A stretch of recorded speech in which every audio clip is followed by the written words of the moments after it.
जय हिंद दोस्तों, आप सभी का स्वागत है हमारे YouTube channel the Arvind special पर। आज हम बात करने वाले हैं most repeated one word substitution. ठीक है, तो ये सेट नंबर 10 है। इससे पहले भी मैंने सेट उपलब्ध करा दिए हैं, लेकिन आपके पास नहीं पहुंचे होंगे। तो ठीक है, मैं आपके पास अपलोड करा दूंगा वीडियो। ठीक है, तो हम आज सेट नंबर 10 करने वाले हैं। ये CGL CPO जो CHS वगैरह सबके लिए इम्पोर्टेंट होने वाला है। मोस्ट रिपीटेड सब्स्टिट्यूशन है। ठीक है, तो अब देखते हैं हम फर्स्ट जो सब्स्टिट्यूशन हमारा। देखो, पंटर। पंटर का मतलब है बाजी लगाने वाला। ठीक है, अब इसको याद कैसे रखोगे? देखो, जो ए पर्सन वू गैम्बल्स और बेट्स, जो आदमी क्या लगाता है, शर्त वगैरह, शर्त वगैरह नहीं लगाता क्या, तो उसे कहते हैं गैम्बल्स। तो आपको याद लगाना है। इस जो आपके पिक्चर है ना, इसको देखकर आप समझ जाइए कि ये क्या है।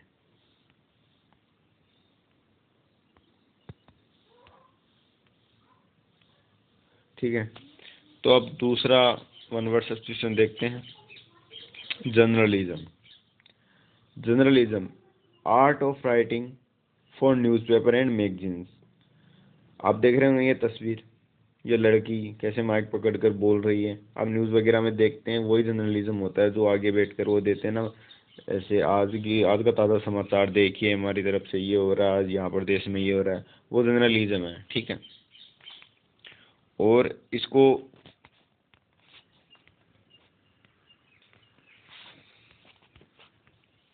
तो आइए अब देखते हैं हम तीसरे वन वर्ड्स की तरफ। ठीक है, देखिए, orphan, an abandoned child of unknown parents who is found by somebody. जो अनाथ होता है, उसके माता पिता मर जाते हैं और किसी के द्वारा पाला जाता है, उसे ऑर्फन कहते हैं। जैसे आप देख रहे होंगे इस बच्चे को, इस तस्वीर में इस बच्चे को देख रहे होंगे आप, ये ऑर्फन है। ठीक है, ये क्या है? ऑर्फन है। इसकी साइज कम कर देता हूँ पेन की मैं। ठीक है, ये है ऑर्फन। अब नेक्स्ट, याद हो गया ऑर्फन। ठीक है, अब नेक्स्ट देखते हैं हिंटरलैंड। हिंटरलैंड, समुद्र या नदी तट के पीछे का प्रदेश। हिंटरलैंड क्या है? समुद्र या नदी तट के पीछे का प्रदेश। आप देख रहे हैं इस तस्वीर में, देखो ये जो गाड़ियां हैं, इनके पीछे देखो, ये जो दिख रहा है आपको, ये जगह, तो ये जगह है। ठीक है, इस जगह को कहते हैं हिंटरलैंड। ठीक है, अब हिंटरलैंड। अब नेक्स्ट वर्ड देखते हैं। ये जो आपको कराए मोस्ट रिपीटेड वर्ड है, ये याद रखना। टेस्टिमोनियल, आप टेस्टिमोनियल देखते हैं ना, जो टेस्टिमोनियल ऐप आता है उस पर शादी वगैरह के लिए वो दिया जाता है कि हमारी बेटे की उम्र ये, हमारी बेटी की उम्र ये, काम ये करता है, तो वहाँ पर एक वो टेस्टिमोनियल ऐप होता है। उसके लिए शादी ब्याह के लिए वो बहुत इंपॉर्टेंट होता है। आजकल तो ऑनलाइन ही हो रहा है ये सिस्टम, टेस्टिमोनियल वाला जो टेस्टिमोनियल ऐप खुला है। इसमें क्या होता है, लड़का लड़की की तस्वीर वैसे ऑनलाइन पे मिल जाती है और एक दूसरे को पसंद कर लेते हो, शादी कर लेते हो। वो एड नहीं आता टेस्टिमोनियल ऐप, शादी वाला। A return statement about someone characters and usually provides by an employer. ठीक है, तो ये समझ गए आप। टेस्टिमोनियल देखिए, दिख रहा है आपको टेस्टिमोनियल्स। इसमें अगला ये दिखा देगा कि मेरी उम्र ये है, मैं ये काम करता हूँ और मुझे इतने साल का इस काम में ये एक्सपीरियंस है। हम 25 वर्ड्स करने वाले हैं विद इन 20 मिनट्स। ठीक है, तो हम चलते हैं नेक्स्ट वर्ड की तरफ, जो हमारा है ascender, apart from each other. ठीक है, अपार्ट फ्रॉम ईच अदर मतलब, अब देखो ये भारत पाकिस्तान का नक्शा बना हुआ है। देखो ये भारत है, ये क्या है, ये चाइना है, ये पाकिस्तान है, मुल्ला पाकिस्तान। ठीक है, ठीक है, तो ये असेंडर क्या होता है, जो ascender apart from each other. मैं एक गाइड लेता हूँ, अगर आप तस्वीरों को देखकर याद करना सीखोगे ना, तो आसानी से आपको याद हो जाएगा। हमारा माइंड है ना, स्टोरी पढ़ने के लिए बना हुआ है, कंटेंट पढ़ने के लिए। आप कितने भी, मैं आपको 2000 वर्ड दे दूंगा, आप नहीं याद कर पाओगे। अगर आप इसके किसी तरीके से याद करोगे ना, किसी तस्वीर को देख कर कि हाँ भाई इसे असेंडर कहते हैं। आप नहीं देखते कि आपके पास अगर कोई 5 से 7 बार कोई आदमी आ जाता है, उसकी शक्ल आप देखते हो तो उसका नाम याद रहता है आपको कि हाँ ये भाई, ये अभिषेक है, ठीक है, ये सुमित है। वो शक्ल से याद रहते हैं ना, उसी प्रकार से आप किसी भी चीज़ को शक्ल से याद रख सकते हो। ठीक है। अब अगला वर्ड है एडिफाइस, विशाल भवन। पहले आप ए लार्ज इम्प्रेसिव बिल्डिंग आप देखते थे ना कि जो देखो राजा महाराजा होते थे वो बड़े बड़े राजमहलों में वहां पर रहते थे। तो ये दिख नहीं रहा है यहाँ पर, ये देखो ये रहा, ये बड़े बड़े राजमहल है, इसमें रह रही है, क्योंकि लड़की दिख रही है, कोई राजमहल आपको दिख रहा है। ये ऐसे राजमहलों में जो बड़े बड़े राजा महाराजा रहते थे उसे एडिफाइस कहते थे। क्या कहते थे? एडिफाइस। एडिफाइस याद रहेगा, एडिफाइस। ठीक है, ए लार्ज इंप्रेसिव बिल्डिंग। अब बढ़ते हैं नेक्स्ट वर्ड की तरफ हम। ग्रीन हाउस, पौधा घर। ज्यादातर आप देखते हैं राजस्थान का जो एरिया है ना वहाँ पर मतलब पानी थोड़ा कम है, इसलिए वो लोग क्या करते हैं ग्रीन हाउस, जो ऊपर की जो ये दिख रहा है आपको, ये गाड़ी सी दिख रही है, इसके ऊपर ये देखो ये दिख रहे हैं आपको ये, तो ये क्या होता है कि इसमें क्या होता है कि भात भात की जो मतलब अलग अलग प्रकार की वो होती है सब्जियां वगैरह उगाई जाती है। ठीक है, तो इससे मेन बात क्या होती है कि अब देखो गर्मियों का मौसम है, गर्मियों में इसमें जो सब्जियां उगती हैं, ठीक है, उसके अलावा आप सर्दियों की सब्जी भी इसमें उगा सकते हैं। और ये कार्बन डाइऑक्साइड वगैरह ऑक्सीजन वगैरह वो कंट्रोल करने का सिस्टम होता है इसमें। आप ज़्यादा पानी की भी बचत हो जाती है और ज़्यादा खर्चा नहीं आता। ठीक है, एक बार खर्चा लगता है। A building with glass sides, a building with glass sides and a glass roof for growing plants. ठीक है, ये आपको क्लियर हो गया। अब चलते हैं हम नेक्स्ट वर्ड की तरफ। ग्रूव। अब देखो ग्रूव, ग्रूव यानी झुरमुट, उपवन या कुंज, इसे वन भी कह सकते हो आप। Garden consisting of A small cultivated would without under growth. आप तो देख लो, आप जो झुरमुट उपवन कुंज होते हैं इनका मतलब ये होता है कि लगभग आप जंगल ही समझ लो एक तरीके का। आप तो यहाँ पर नकली जंगल आ गए हैं कि आप तो मतलब नकली ऐसे हैं कि आप है ना ओन ये जो होते हैं नकली पेड़ पौधे आप उगा कर एक मतलब जंगल बना सकते हो, जैसे फिल्मों में नहीं बनाते क्या वैसे। अब मेन बात तो ये हो गई है कि मतलब जो बबूल, पहले तो जो ये बबूल वगैरह बरगद वगैरह के पेड़ उगाए जाते जहाँ पर सरकार की एक ज़मीन होती थी कि यहाँ पर सरकार की ज़मीन है तो वहाँ पर एक सरकारी पौधे मतलब बरगद वगैरह ये उगाए जाते थे। अब ये क्या होते थे, ये बड़े टाइम पर बड़ा होने में टाइम लेते थे, तो इसलिए सरकार ने अब दूसरे वो पेड़ उगाने शुरू कर दिए जो एक साल में बढ़ जाएं और हम उनको काट लें और लकड़ियाँ यूज में ले लें। पहले बरगद वगैरह की लकड़ियाँ यूज में ली जाती थी जिस वो लेट लेट उगती थी थोड़ा। चलते हैं अगले वर्ड की तरफ। लिटोरल। लिटोरल यानी तटीय इलाका। ठीक है, लिटोरल होता है तटीय इलाका। तटीय इलाका, देखो ये तटीय इलाका दिख रहा है आप, ये जो समुद्र का एरिया है इतना इतना ना, और ये जो इलाका है ना ये इसे कहते हैं तटीय इलाका। The part of a country that is near the coast, जो समुद्र के किनारे हो। The part of a country, किसी कंट्री का जो हिस्सा हो और है ना वो किसके किनारे हो, समुद्र के किनारे हो। ठीक है, उसे ये कहते हैं लिटोरल। LITTORAL। आपको स्पेलिंग भी याद रखनी है क्योंकि आगे CGL वगैरह एग्जाम में ना स्पेलिंग ऐसी की ऐसी पूछ सकते हैं कि निम्न में से कौन सी स्पेलिंग सही है। ठीक है, this is the following meaning is correct. ठीक है, अब चलते हैं अगले वर्ड की तरफ। आप है ना ये वर्ड कभी मान लो आपके दिमाग खराब हो जाए, थोड़ा पढ़ाई से बोर हो जाए, तो आप घूमते फिरते या खाना खाते वक्त भी ये वीडियो देख सकते हो। 15 से 20 मिनट में आप 25 वर्ड तैयार करते हो। अगर एक वीडियो आप 25 मिनट में 20 मिनट 25 मिनट के अभाव में देख रहे हो तो आप ये कभी भी देख सकते हो खाना खाते वक्त। इसको 1.5 की स्पीड में या टू टू गुना की स्पीड में आप देख सकते हो। ये आपके लिए वेलफेयर होगा। अब वेलोड्रोम। वेलोड्रोम, वेलोड्रोम किसको कहते हैं, ये देख रहे हो जो आप कभी आप उसमें वो घर एक होता है ना, कौन सा घर है जहाँ पर देखो मोटरसाइकिल वगैरह चलाते हैं, मौत का कुआं जिसे ऐसे में तो मौत का कुआं बोलते हैं उसमें, तो वो मोटरसाइकिल वाला ऐसे चलता रहता है यहाँ से।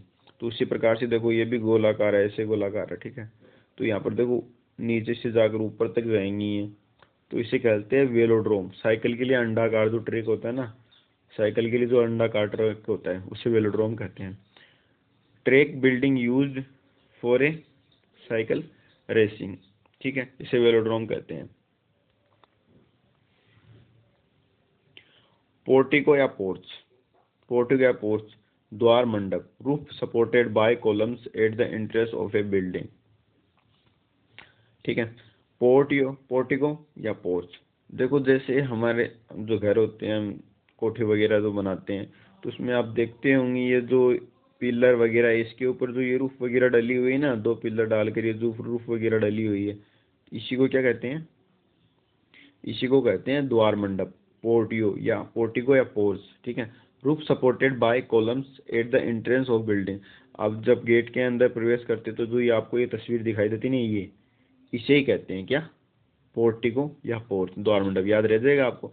आप तस्वीरों को देखकर जितना याद करने की कोशिश करेंगे उतना जल्दी याद होगा। हमारा मैं आपको पहले बता चुका हूँ कि हमारा माइंड स्टोरी पढ़ने के लिए बना हुआ, ना कि कंटेंट पढ़ने के लिए। चलते हैं अगले वर्ड्स की तरफ। मैनेजेरी, मैनेजेरी, ठीक है। जंगली जानवरों के रहने का जो स्थान होता है ना, हम जंगली जानवरों को जब कहाँ पर रखते हैं तो वो एक एक स्थान पर रखते हैं, मेन जगह पर, जहाँ पर उनको कोई खतरा ना हो मनुष्य से, ठीक है।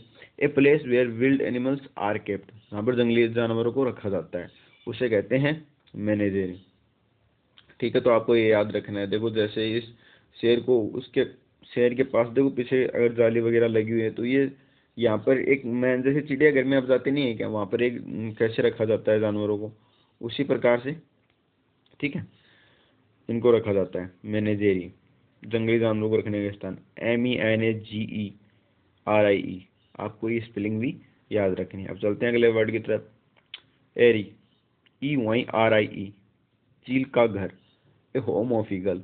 आप देख रहे होंगे, वैसे आप चिड़ियाघर जाते हो तो चिड़िया वगैरह घोंसला वगैरह देखते होंगे, तो देखते होंगे वहाँ पर ना, मतलब ये जो चिड़िया वगैरह तो ये घास फूस का घोंसला बना के रखती हैं। जो बाज होता है ना, चील होती है, तो चील, उसका ना घर है ना, वो कांटों का होता है। देखो ये कांटे दिख रहे हैं आपको, झाड़ी नुमा ऐसे दिख रहे हैं, ये सिंपल इसका घर नहीं है, ठीक है। यहाँ पर झाड़ी वगैरह में ये कांटों में रहती है, ज़्यादातर कांटों में घर बनाती है, जिससे कोई मामूली पक्षी यहाँ पर ना बैठ सके।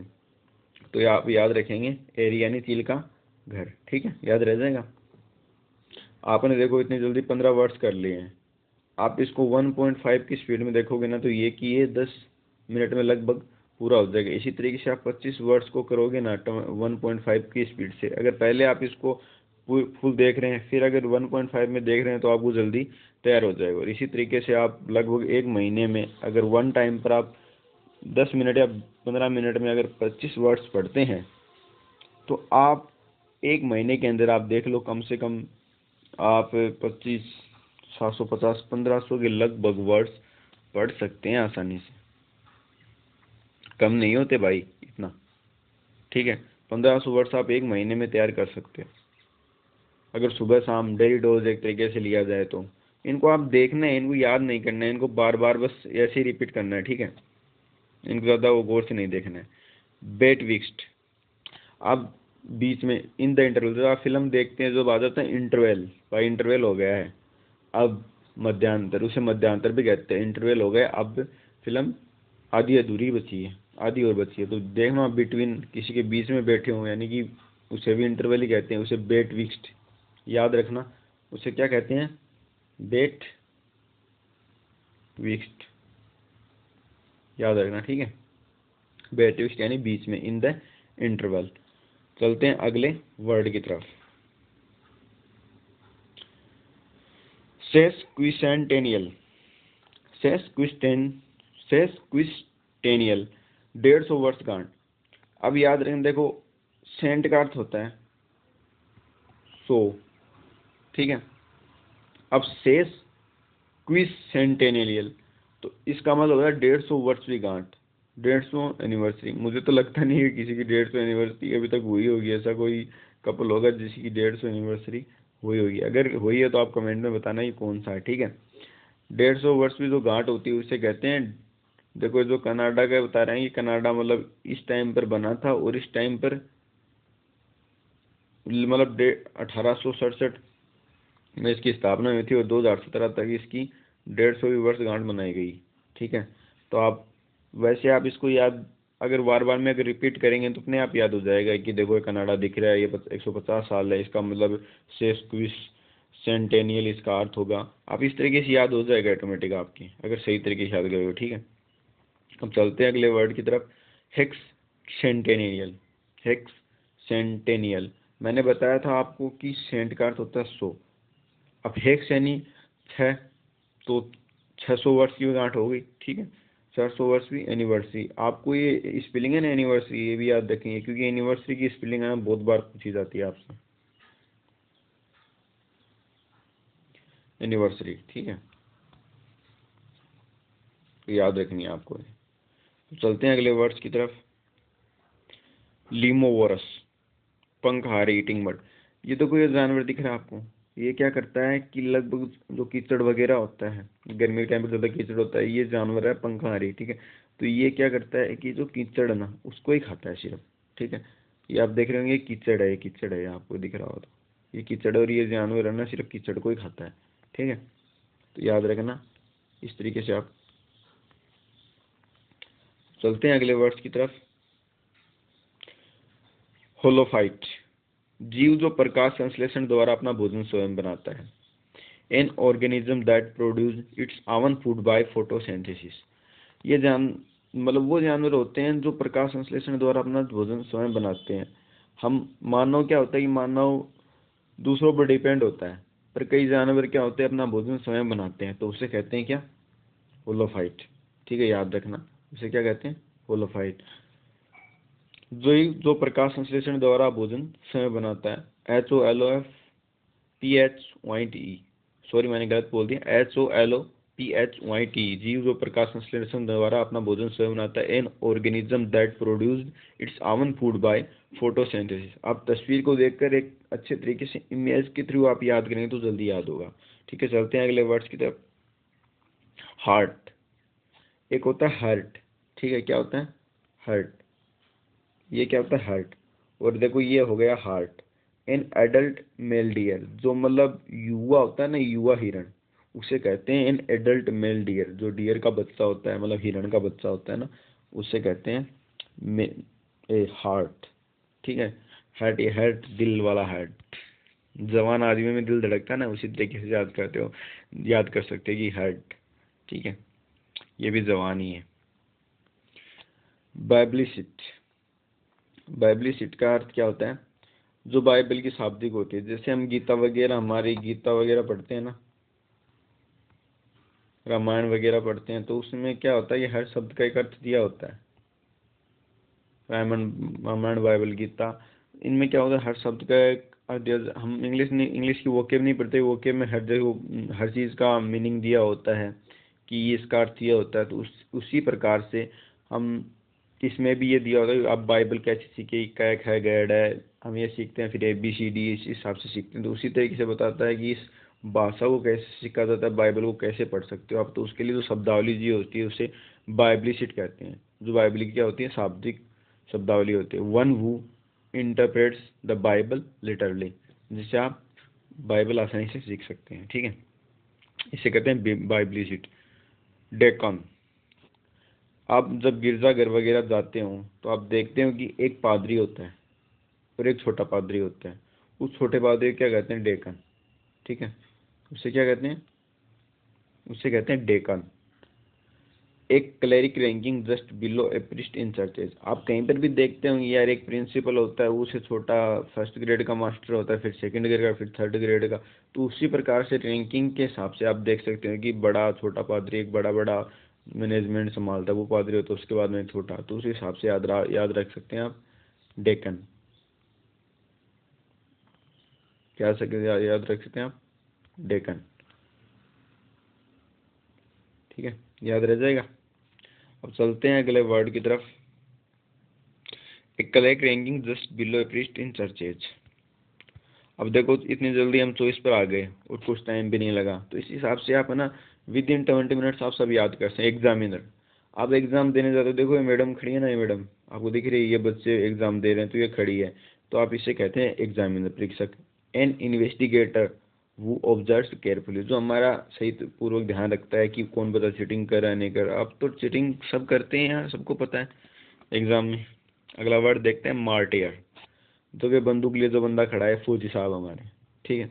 तो ये हमारे देश की, हमारी देश की रक्षा करते हैं, किन से, आतंकवादियों से, जो घुसपैठिए होते हैं उनसे। तो इसलिए अभी नहीं कहते मार्टियर, शहीद, a person who dies for his country, जो अपने देश के लिए सब सब कुछ न्योछावर कर सकता है, ठीक है, वो क्या होता है हमारा फौजी साहब। देखो हम विद इन 20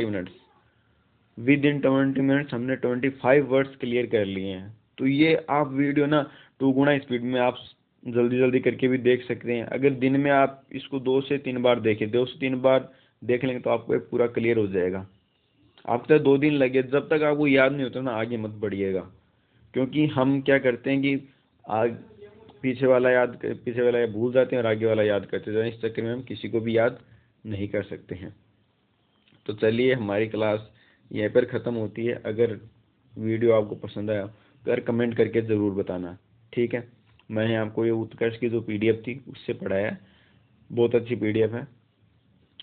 और इसमें आपको और भी सेट्स वगैरह कराऊंगा, क्योंकि ये 1 वर्ड मोस्ट रिपीटेड हैं जो सीजीएल के एग्ज़ाम में पूछे गए हैं, उनके लिए एक अलग से पीडीएफ बनाई गई है।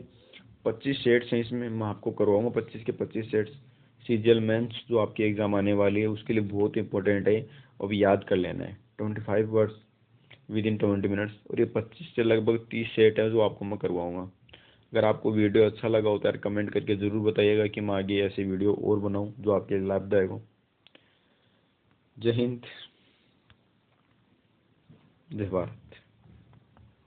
कमेंट में जय हिंद लिखना ना भूलें अगर आप भी हमारे देश के सच्चे देशभक्त हैं। जय हिंद, जय भारत।